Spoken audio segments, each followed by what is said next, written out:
योग्य काल। कौन सा काल आ रहा है? पर्युषण पर्व का काल। इसलिए कहा जा रहा है कि ये सबसे उत्तम काल होता है। कौन से कार्य के लिए? अपनी आत्मा को ऊंचा उठाने के लिए। आप साल भर कुछ भी करते रहो, लेकिन ये अनादि अनिधन पर्व माने जाते हैं, पर्युषण पर्व। इन दिनों में व्यक्ति थोड़ा सा भी पुरुषार्थ कर ले तो उसकी इतनी विशुद्धि बढ़ जाएगी, इतना वो पुण्य कमा लेगा। 355 दिन एक तरफ रख दो और इन 10 दिनों को एक तरफ रख दो। तो 10 दिन जिस पालड़ी में रखे जाएंगे, यदि व्यक्ति थोड़ा सा भी सचेत होकर के अपने जीवन को ढालने की कोशिश करेगा तो ये 10 दिन उसके 355 दिन पे भारी पड़ेंगे। मान करके चलना। इन 10 दिनों में वो इतनी कमाई कर लेता है, इतना अपने आप को उठा सकता है, इतने अच्छे से सब कुछ सीख सकता है, परिवर्तित कर सकता है, जो 355 दिन नहीं कर सकता। क्योंकि बाहर का एनवायरनमेंट जो है सपोर्टिव हो जाता है, वो हमें सहयोग करने वाला हो जाता है, चारों तरफ का वातावरण।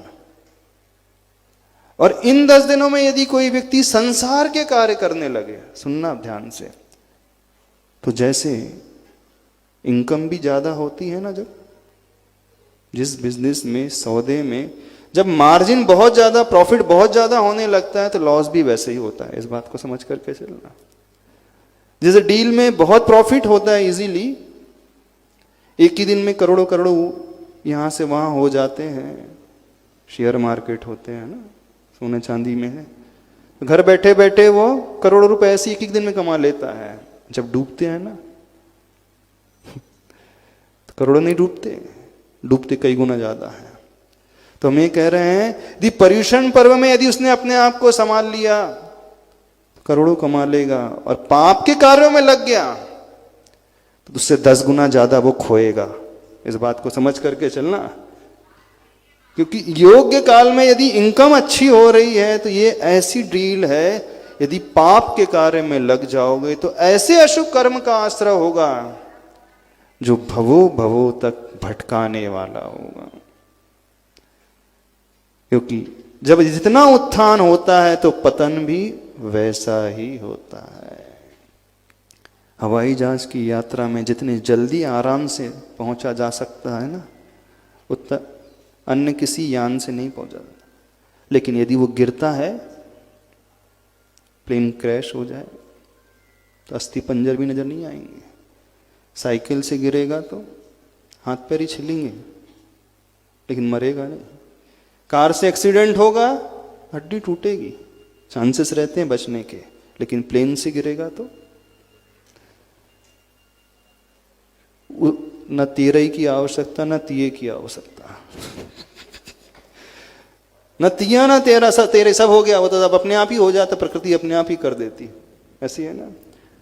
तो जो काल धर्म का काल होता है, योग्य काल होता है, कमाने का काल होता है, जीवन को बनाने का काल होता है, यदि उन दिनों में कोई व्यक्ति पाप करने लगे तो समझना उसका पतन भी बिल्कुल वैसा ही होता है जैसे उस एरोप्लेन से गिर करके वो बचता ही नहीं, पहचान ही नहीं होती कि कौन था ये जीव, कुछ नहीं पता चलता। तो ये 10 दिन जो होते हैं पर्युषण के, वो सिर्फ धर्म करने के, पुण्य कमाने के, ऊपर उठाने के, इस प्रकार की कमाई करने के होते हैं, अन्य प्रकार की नहीं।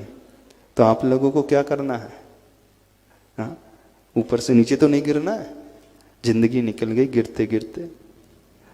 एक ऐसा मौका मिला, और वह भी जब साक्षात गुरु का सानिध्य मिल जाए तो वो सोने में सुहागा हो जाता। क्योंकि बिना गुरु के हम अपनी समझ से, अपने ज्ञान से ज्यादा धर्म नहीं कर सकते। लेकिन जब गुरु का निर्देश, गुरु का उपदेश मिल जाए तो वह हमें अंतर तक झंझोड़ने वाला होता है, अंदर तक बदलने वाला होता है। तो सभी से कहना है, हवाई जहाज से गिरना मत। कोशिश करना कि यात्रा बहुत जल्दी सेफली हो जाए और अच्छी हो जाए, बहुत जल्दी हम अपनी मंजिल तक पहुंच जाएं।